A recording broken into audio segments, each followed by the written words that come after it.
Welcome to the Deep Dive. We're all about cutting through the noise, helping you get straight to the insights you need to be truly well-informed. That's the goal. Today, we're taking a deep dive into a skill that's honestly super useful. It's not just for high-stakes exams like the IELTS Reading test, the International English Language Testing System. Right. It's really about navigating the whole information landscape we live in. We're mastering the art of discerning information, focusing specifically on that often, let's face it, tricky, true, false, not given question type.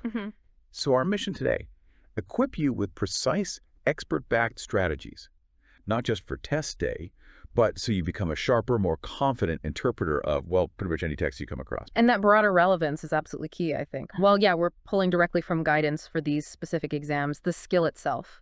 Being able to accurately tell the difference between what's actually stated, what's contradicted, and what's simply, not mentioned. Yeah. That's fundamental. It's like building a really solid framework for critical thinking. It helps you genuinely understand what you're reading rather than just sort of making educated guesses. Okay, so let's unpack this challenge. The identifying information task, the true, false, not given thing. It asks what seems like a simple question. Do the following statements match the information given in the reading passage? Sounds easy. Deceptively so. Exactly. Yeah. But it's where so many people get tripped up. Can you help us really break down what defines each category, especially that really fine line between false and not given? Absolutely. Let's nail those definitions down. So a statement is true if it directly aligns with what's in the text. There's a clear positive link.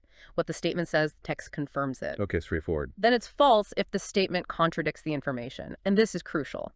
The meaning of the statement has to be the opposite of what's in the text. You should be able to point to something specific in the passage that actually disproves it. Right, an explicit contradiction. Exactly.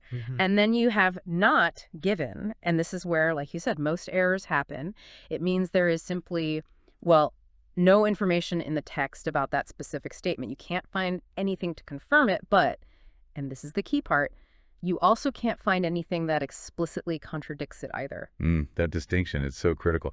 And it really highlights why this question type is often called the most difficult exercise on the IELTS reading exam, apart from maybe matching headings. Oh, definitely. It almost feels like the test creators are playing mind games, doesn't it? It can certainly feel that way. And I think that's because this question type is specifically designed to catch us out when our brains naturally want to make what the experts call false inferences. Just because something isn't explicitly denied doesn't automatically make it true, or vice versa. The information has to either clearly agree or be the clear opposite. If it's neither, it's not given. That's the trap we fall into, assuming things. So how do we navigate this minefield? How do we avoid those traps? Our reading suggested a really precise step-by-step procedure to consistently get these right. What does that look like in practice? It's all about being methodical, taking the guesswork out. Step 1. Read the answer statement really carefully. Make sure you fully understand what information you're actually looking for. Right. Don't just skim it. Exactly. Then, step 2. Scan the passage.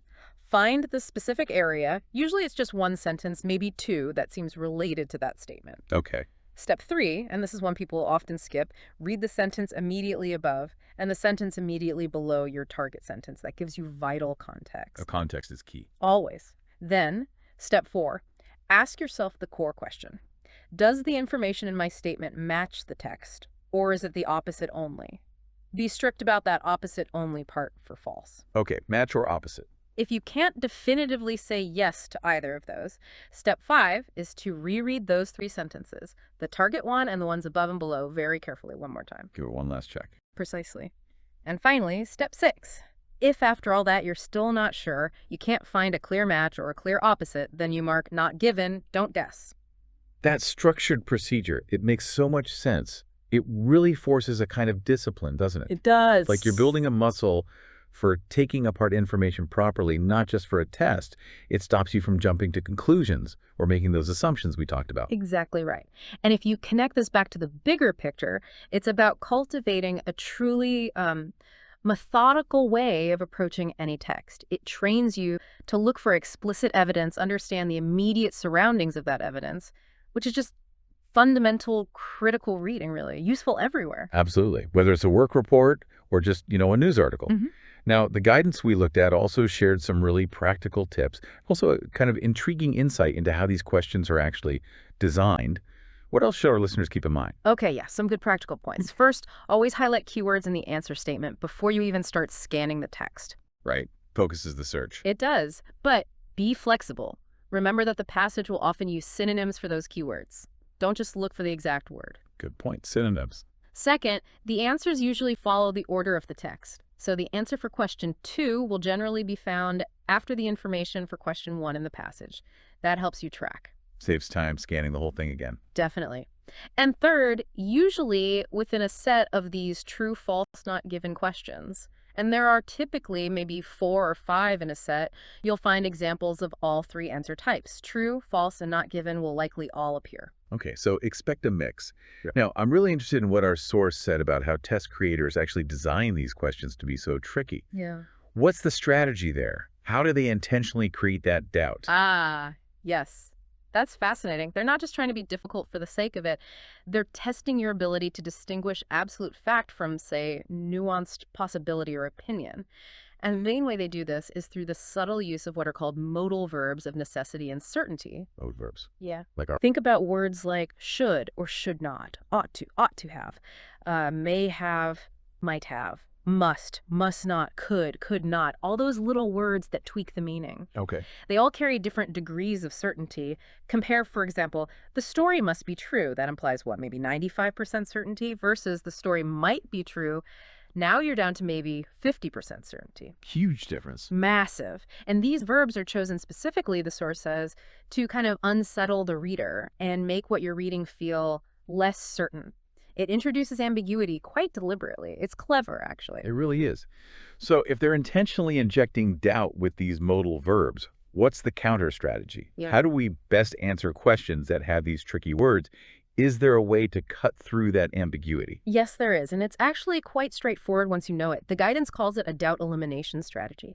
The core idea is this. You mentally assume the statement is written as a statement of fact, basically without the modal verb. How does that work? You just mentally cross out the word expressing necessity or certainty, or really any word that creates that doubt. Okay, can we try an example from the material? Sure. So if the answer statement says, some railroads may have normal traffic flow on them, what do we do? You'd mentally cross out may have. So you're just left evaluating. Some railroads have normal traffic flow on them. You look for evidence for that statement of fact. Okay. Or another one, you should not arrive more than half an hour before your allocated starting time. Right.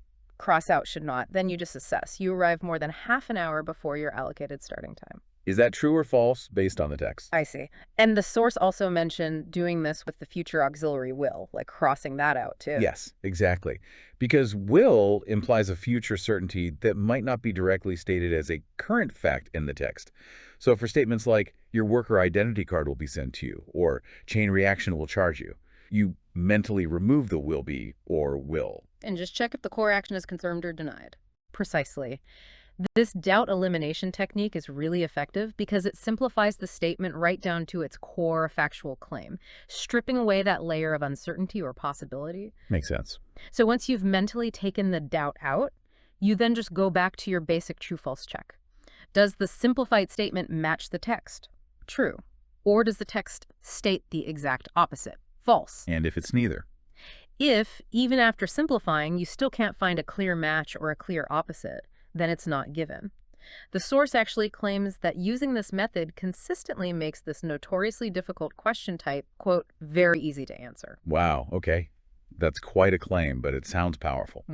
So wrapping this up, what does this all mean for you, our listener? Today, we've really dug into mastering how to discern information using these true, false, not given questions as our lens.